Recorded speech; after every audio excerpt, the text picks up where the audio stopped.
하나님, 오늘도 주의 말씀 앞에 나아가기를 원합니다. 주여 성령으로 역사하셔서 주의 말씀이 우리의 마음속에 담겨지는 귀한 시간이 되게 하여 주시옵소서.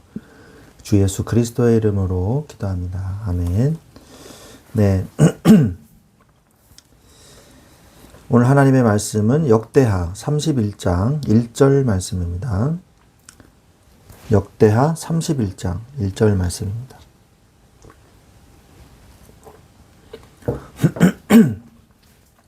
이 모든 일이 끝남에 거기에 있는 이스라엘 무리가 나가서 유다 여러 성읍에 이르러 주상들을 깨뜨리며 아세라 목상들을 찍으며 유다의 베냐민과 에브라임과 므낫세 온 땅에서 산당들과 제단들을 제거하여 없애고 이스라엘 모든 자손이 각각 자기들의 본성 기업으로 돌아갔더라.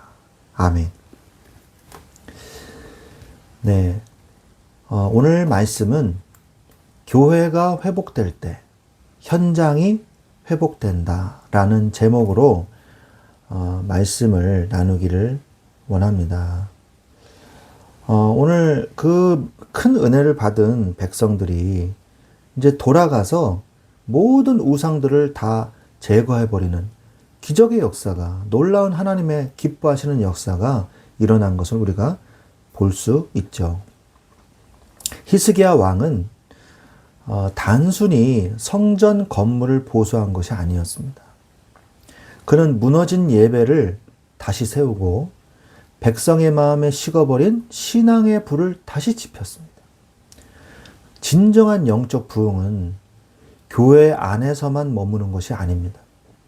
성전에서 회복된 은혜의 불길은 백성들의 삶의 터전인 가정과 직장과 일터로 번져나갔고 그곳에서 우상을 깨뜨리고 거룩함을 회복하는 실제적인 변화로 나타났습니다.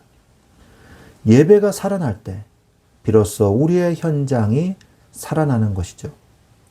오늘 말씀을 통해서 교회의 회복이 어떻게 나의 삶과 현장의 회복으로 이어지는지 깨닫는 은혜가 있기를 바랍니다. 오늘 역대하 31장의 전체 내용을 좀 우리가 요약해 보면 6월절에 큰 은혜를 체험한 이스라엘 무리가 예루살렘에만 머물러 있지 않고 유다 성읍들과 에브라임과 므낫세까지 나아가서 주상과 아세라 목상을 찍고 산당을 제거했습니다. 이게 바로 하나님의 역사예요. 히스기야 왕이 다른 어떤 왕보다도 못했던 것을 한 것이 있는데 그게 바로 뭐냐면 산당을 제거한 거예요.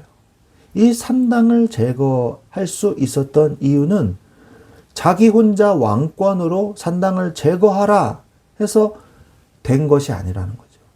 모든 유다 방백들과 관리들과 신하들 그리고 모든 백성이 여기에 공감을 하고 없애야겠다는 것에 대한 동의를 가져오게 된 거예요. 왜?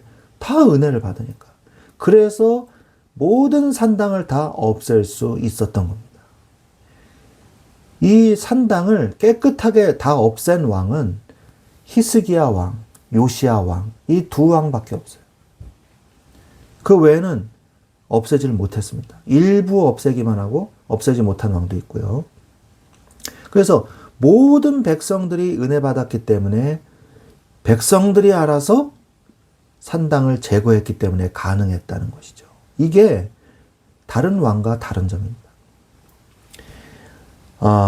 절기의 감정적인 흥분을 넘어서 삶의 터전에서 우상을 멸하는 실제적이고 철저한 개혁이 그래서 이루어질 수 있었던 것입니다. 히스기야는 제사장과 레위인의 반열을 다시 정비해서 예배 제도를 확립하고 율법에 규정된 번제를 위해 자신의 왕실 재산을 털어 제물을 하나님께 드렸습니다. 이는 왕이 먼저 율법을 준수하고 희생함으로 백성에게 헌신의 본을 보여주신 것이죠. 왕이 제사장과 레위인을 후원하라고 명령하자 백성이 즉각 순종하여 곡식과 포도주의 첫 열매의 11조를 가져와서 산더미처럼 쌓았습니다. 은혜 받으니까 이게 가능한 거예요. 대제사장 아사랴는 이를 보고 하나님이 백성에게 복을 주신 증거라고 고백하면서 그 풍족함을 간증했습니다. 히스기야는 쌓인 예물을 관리하기 위해서 성전에 방을 만들고 책임자를 세워서 투명하게 관리를 했습니다. 제사장과 레위인뿐만 아니라 그들의 가족과 어린 아이에게까지 직무와 족보에 따른 차별 없이 공정하게 그 몫이 분배되었다고 성경은 기록하고 있습니다. 히스기야는 하나님이 보시기에 선과 정의와 진실함으로 행했습니다. 그는 성전의 일이든 율법을 지키든 일이든 무슨 일을 하든지 하나님을 찾았고 한 마음으로 전심전력하였기에 모든 일에 형통할 수가 있었던 것입니다. 참된 은혜는요, 이 죄에 대한 거룩한 분노로 나타난다고 합니다. 이 성전의 예배가 삶의 현장에서의 성결로 이어질 때 진정한 부흥이 완성되는 것이죠. 타협 없는 죄와의 결별만이 축복을 지속시키는 그릇이 되는 것입니다. 또한 이 히스기야 지도자의 솔선수범이 공동체의 헌신의 이 마중물이 됨을 우리는 깨달아야 되죠. 예배의 회복은요, 질서 있는 조직과 지도자의 아낌없는 헌신이 합쳐질 때 가능하게 된다는 것을 성경은 보여주고 있습니다. 성도는 남에게 강요하기 전에 먼저 자신을 드려야 되는 것이죠. 이러한 헌신을 통해서 변화되는 것이니까요. 또한 성도가 교육자의 생계를 책임질 때, 오늘 이제 나오잖아요. 교육자의 생계를 책임질 때 말씀의 사역이 힘을 얻는다는 것을 교훈하고 있습니다. 물질의 헌신은요, 믿음의 척도고요. 하나님은 즐겨내는 자에게 후히 되어 누르고 흔들어 넘치도록 채워주는 분이시거든요. 그래서 말씀의 사역이 중요한 거예요. 말씀의 사역을 하니까 성도들이 은혜 받아서 믿음의 척도로 그만큼 또 헌신하지 않습니까? 또한 영적 부흥에는 정직하고 체계적인 행정이 뒷받침되어야 함을 보여주고 있습니다. 재정의 투명한 관리와 공평한 분배는요, 공동체의 신뢰를 구축하고 불평을 예방하며 하나님의 영광을 가리지 않게 하는 것이죠. 그래서 아주 투명하게 관리했다고 성경은 말씀하고 있죠. 하나님은 중심을 보십니다.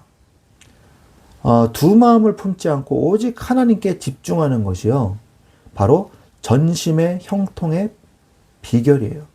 그게 바로 전심이에요. 그게 형통의 비결이거든요. 세상적인 처세술보다 하나님 앞에서의 진실함과 성실함이 참된 성공을 가져오는 것입니다. 명심하시기 바랍니다. 우리는 이 성경을 보다 구체적으로 봐야 되겠습니다.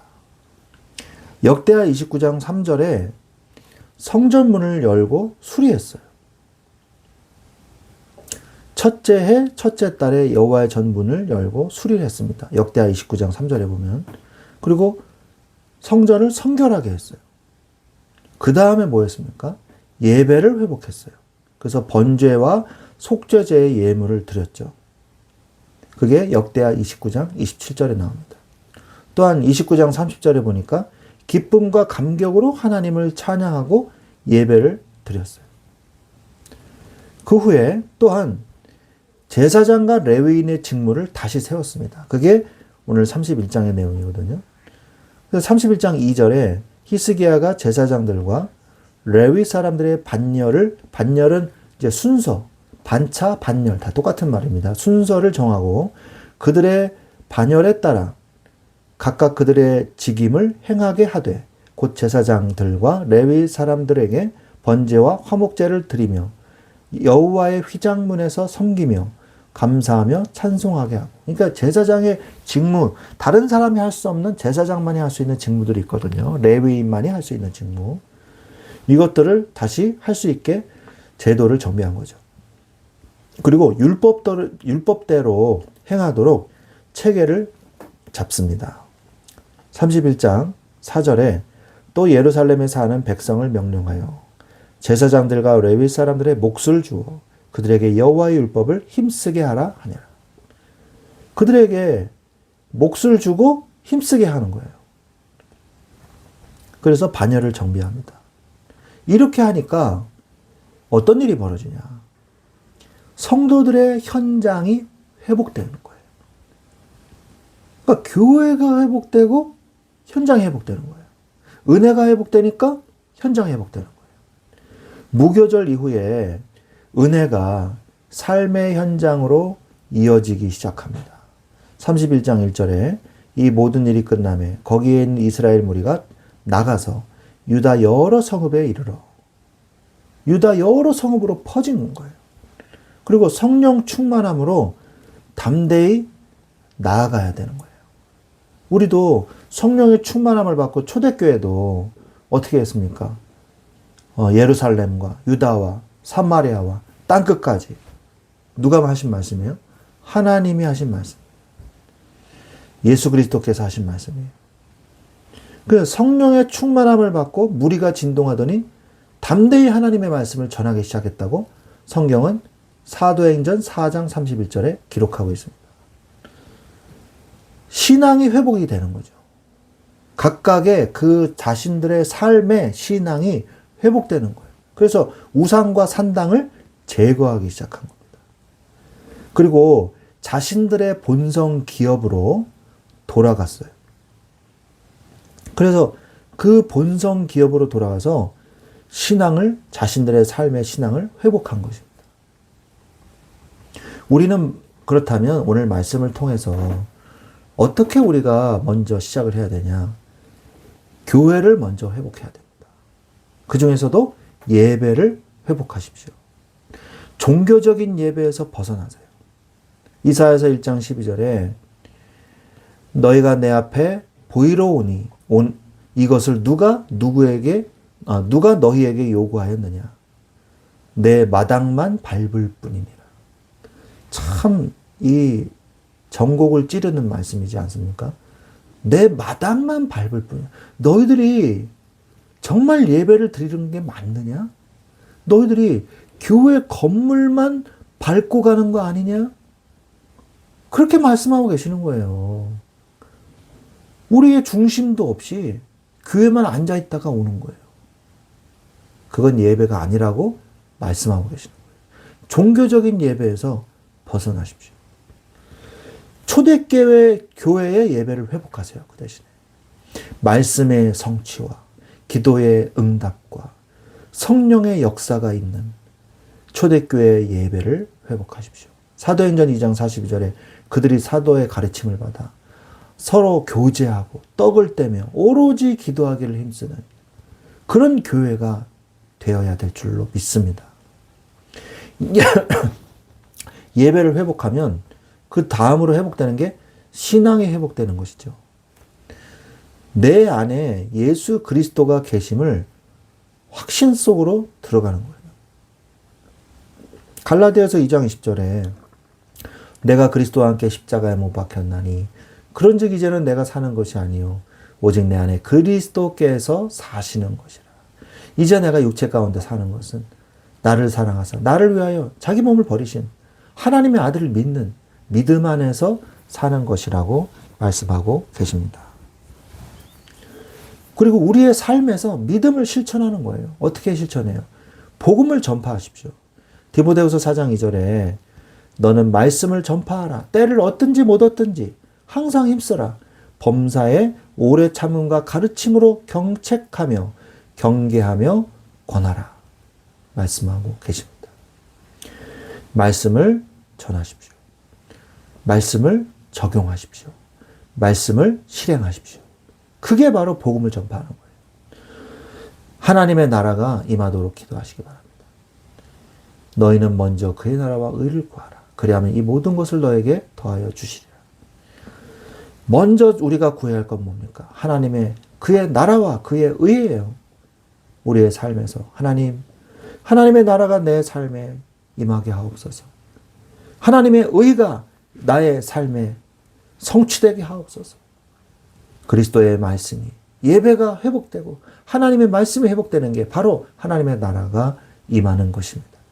여러분의 삶에 하나님의 나라가 임하는, 그래서 교회가 회복될 때, 예배가 회복될 때 나의 현장도 회복되어지는 그러한 축복을 누리시기를 예수 그리스도 이름으로 축원드립니다. 히스기야의 개혁은요, 성전에서 시작되었지만 성전 안에만 머물지 않았습니다. 예배를 통해서 하나님의 은혜를 체험한 백성들은요, 그 힘을 가지고 자신들의 성읍, 곧 삶의 현장으로 나아갔습니다. 그리고 그동안 끊어내지 못했던 우상들을 과감히 깨트리고 거룩함을 회복했어요. 교회의 회복 없이는 현장의 변화도 없습니다. 오늘날도 마찬가지인 것이죠. 예배가 살아야 내 영혼이 살고, 내 영혼이 살아야 내 가정과 직장과 현장이 살아나는 것입니다. 오늘 우리도 형식적인 종교 생활을 청산하고 살아계신 하나님을 만나는 예배를 회복하시기 바랍니다. 그 거룩한 능력이 여러분의 모든 삶의 현장을 변화시키는 축복으로 나타나시기를 주 예수 그리스도의 이름으로 축원드립니다. 아멘.